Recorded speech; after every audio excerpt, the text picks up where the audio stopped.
ప్రభు అయిన యేసుక్రీస్తు నామములో మీ అందరికీ వందనాలు. ఈరోజు దేవుని వాక్యము సామెతల గ్రంథము 23వ అధ్యాయము 6వ వచనం.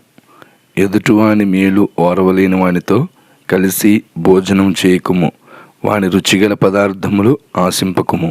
మనసులో ఇష్టం లేకుండా నిన్ను భోజనానికి ఆహ్వానించిన వ్యక్తిని సంతోష పెట్టాలనుకోవడం వ్యర్థం. ఓర్వలేని వాడు అంటే అక్షరాల చెడు దృష్టితో చూసే వ్యక్తి. ప్రాచీన కాలంలో ఇంటికి వచ్చిన అతిథిని తినుము త్రాగుము అని చెబుతూ అన్నపానములతో సత్కరించడం ఆనవాయితీ. అయితే కొన్నిసార్లు మనఃపూర్వకమైన ఆతిథ్యం ఉండకపోవచ్చు. అప్పుడు ఓర్వలేనితనం ఉన్న వ్యక్తి అసలు గుణం బయటపడుతుంది. తన ఆహార పదార్థాలు ఖర్చయిపోయాయి అని బాధపడతాడు. అతిథికి ఏమీలు కలగకపోగా ఆతిథ్యం ఇచ్చిన వ్యక్తిని ప్రశంసిస్తూ పలికిన మాటలన్నీ కూడా వ్యర్థమవుతాయి.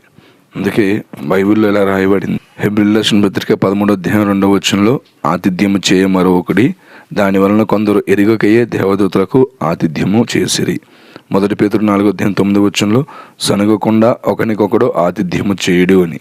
మనము కూడా ఆతిథ్యం చేసి దేవదూతలకు ఆతిథ్యం చేసిన వారుగా ఉందాం.